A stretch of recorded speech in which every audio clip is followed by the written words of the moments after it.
Bismillahirrahmanirrahim. Alhamdulillahirabbil alamin wassalatu wassalamu ala asyrafil anbiya'i wal mursalin wa ala alihi wa sahbihi ajma'in, amma ba'd. Ayyuhal ikhwah, pada kesempatan kali ini kita akan berbicara tentang zakatul fitr. Pada sebelumnya kita sudah membahas beberapa zakat yang harus ditunaikan oleh seseorang. Ada zakat bahimatul an'am, ya, zakat binatang ternak, ada zakat urudut tijarah, barang perniagaan. Ya, ada zakat al-kharij minal ard, yakni barang yang diambil dari tanah. Nah, para ulama menyebut ya zakat-zakat yang telah kita bahas sebelumnya itu dinamakan dengan zakat al-mal, zakat harta, karena berkaitan dengan harta seseorang. Namun untuk zakatul fitr ini, ya, para ulama menyebutnya dengan zakatul badan, zakat badan. Kenapa? Karena ya, zakat ini ditunaikan sebagai bentuk rasa syukur kepada Allah Subhanahu wa taala, ya, di mana Allah Subhanahu wa taala masih memberikan dia masih memberikan dia kehidupan sampai saat tersebut. Maka ya, dia tunaikan zakat ini sebagai bentuk rasa syukur kepada Allah Subhanahu wa taala. Ahibati fillah, azani Allah wa iyyakum. Apa makna dari zakatul fitr? Zakatul fitr adalah shadaqatun muqaddarah, yakni sedekah yang telah ditentukan, ya, an kulli muslimin, ya, atas setiap orang muslim, qabla salati Idul Fitr, sebelum salat Idul Fitri, fi masarif muayyanah, ya, pada untuk orang-orang tertentu.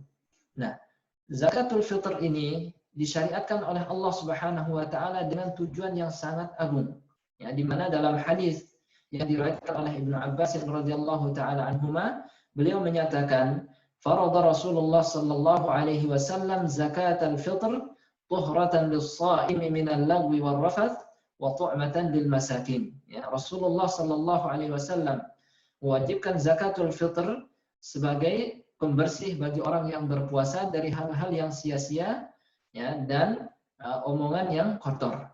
Ya, wa tu'matan lil masakin, dan sebagai makanan bagi orang-orang miskin. Jadi barangkali selama kita berpuasa, ya, kita melakukan hal-hal yang sia-sia atau tidak bisa mengontrol pembicaraan kita, maka dengan kita menunaikan zakatul fitr ini, Allah Subhanahu wa taala akan bersihkan, ya, kita dari hal-hal tersebut. Kemudian tu'matan lil masakin, yakni sebagai makanan bagi orang miskin. Nah, dengan kita membayar zakatul fitr, maka orang-orang miskin pada hari tersebut bisa ikut riang gembira, ya, untuk merayakan hari kemenangan kita, ya, sehingga mereka tidak minta-minta, ya, untuk memenuhi kebutuhannya. Ahibati fillah, azani Allah wa iyyakum. Lalu apa hukum mengeluarkan zakatul fitr? Nah, dalam hal ini, ya, semua ulama sepakat, ya, dari 4 madhab, ya, Hanafiyah, ya, Malikiyah, Syafi'iyah, Hanabilah, Zahiriyah bahkan menyatakan wajib hukumnya mengeluarkan zakatul fitr, ya. Nah, lalu atas siapa diwajibkan zakatul fitr ini? Apakah orang-orang yang memiliki harta yang sudah mencapai nisab? Jawabannya adalah tidak, ya. Untuk zakatul fitr berbeda dengan zakat harta. Kalau pada zakat harta itu dipersyaratkan nisab. Namun untuk zakatul fitr ini diwajibkan ala kulli man wajada yaumal 'idi wa lailatahu sa'an fadilan an qutihi.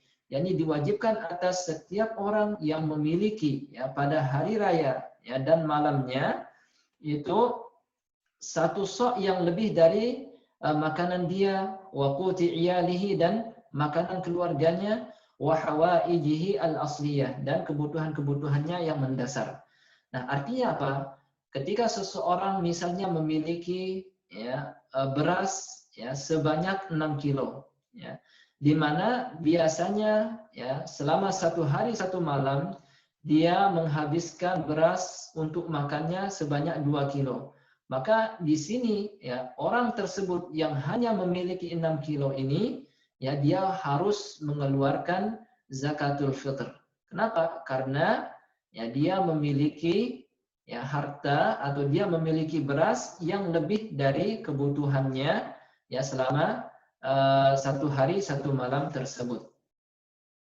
Nah, dan ini berlaku atau diwajibkan untuk semua orang, ya, baik laki-laki, ya, perempuan, merdeka ataupun hamba sahaya, semuanya wajib mengeluarkan zakatul fitr. Hal ini berdasarkan hadis Ibnu Umar radhiyallahu taala anhuma, di mana beliau menyatakan farada Rasulullah sallallahu alaihi wasallam zakatul fitr sa'an min tamr atau sa'an min sya'ir 'ala al-'abd wal hur.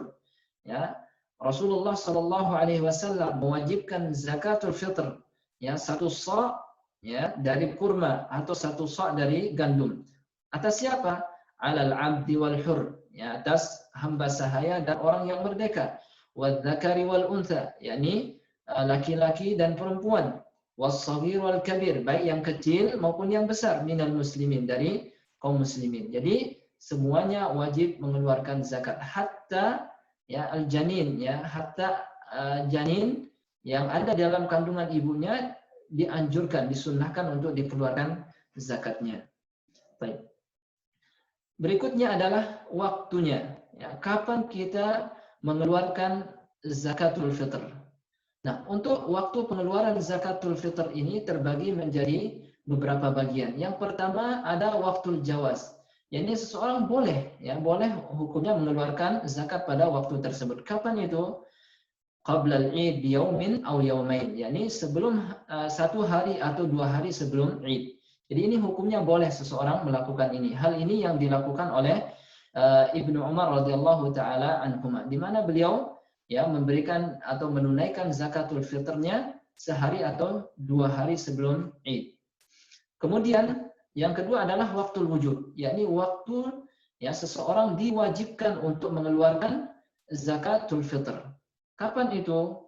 Bil ghurubis syamsi lailatal Id, yakni dengan terbitnya matahari pada malam Id tersebut. Nah, artinya apa?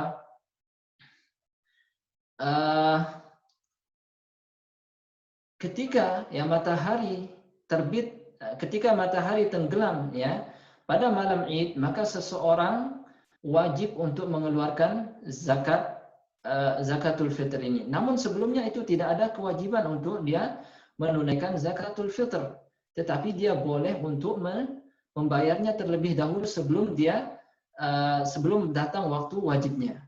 Nah, hal ini, ya, bermanfaat, ya, ketika ada seseorang misalnya, la qaddarallah, misalnya, ya, setelah terbenam matahari ternyata dia, ya, tabrakan misalnya, kemudian meninggal. Apakah wajib untuk dikeluarkan zakatul fitr untuknya atau tidak?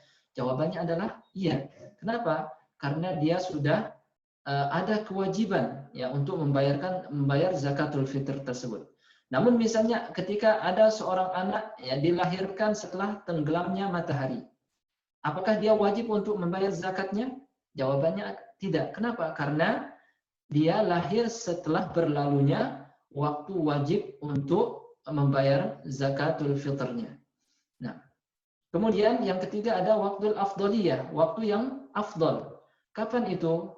Ya, nah, yaumal Id qabla shalah, yakni pada hari Id, ya, sebelum dia menunaikan sholat. Artinya setelah subuh sampai sebelum dia melakukan sholat Id. Kemudian ada waktu al-karahah, yakni waktu dimakruhkan. Nah, kapan itu?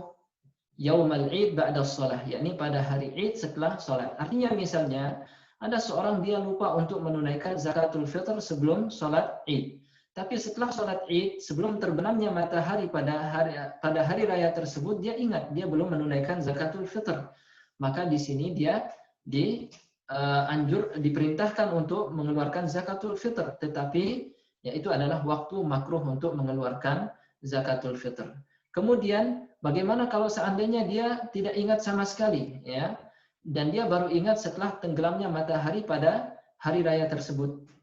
Nah, maka di sini dia akan masuk dengan pada waktu qada, yakni waktu mengqada, ya. Nah, jadi dia, kalau dia lupa, ya, sampai terbenamnya matahari pada hari raya, ya, 1 Syawal tersebut, maka dia harus, ya, menunaikannya, ya, harus mengeluarkan zakatul fitr, tetapi hitungannya adalah, ya, qada, bukan sebagai ada.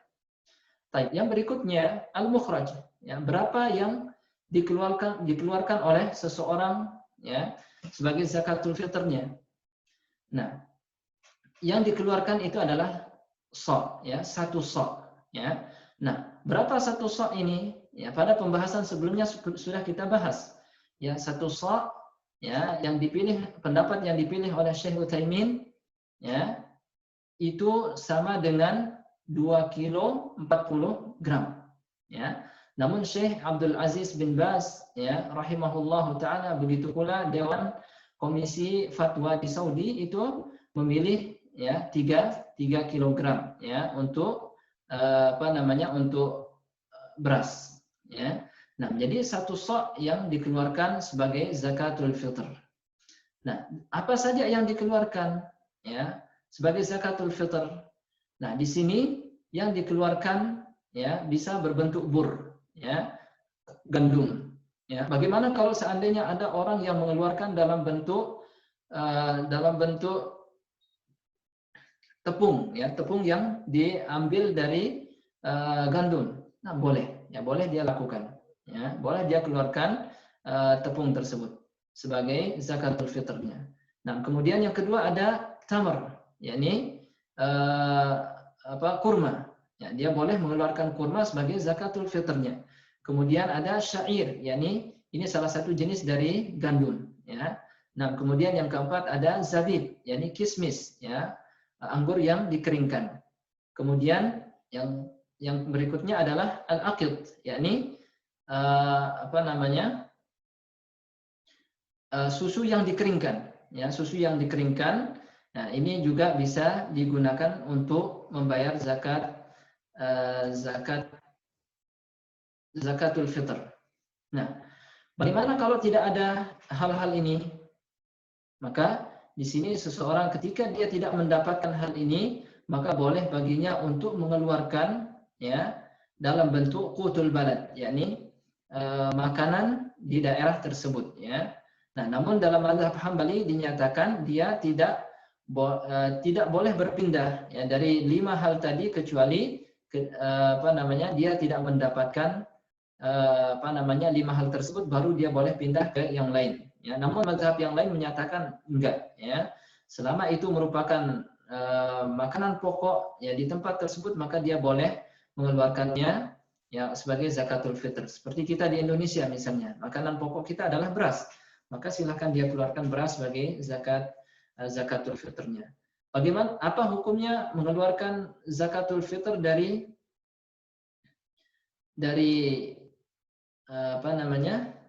berbentuk uang? Apakah boleh? Nah, jumhur ulama menyatakan tidak boleh, ya. Yang membolehkan itu hanya Hanafiyah, ya. Tetapi yang rajih dalam masalah ini adalah, ya, yang rajih dalam masalah ini adalah tidak boleh mengeluarkan dalam bentuk uang, ya. Silakan kita keluarkan dalam bentuk makanan pokok. Nah, hada wa sallallahu ala nabiyina Muhammad wa ala alihi wa sahbihi wasallam.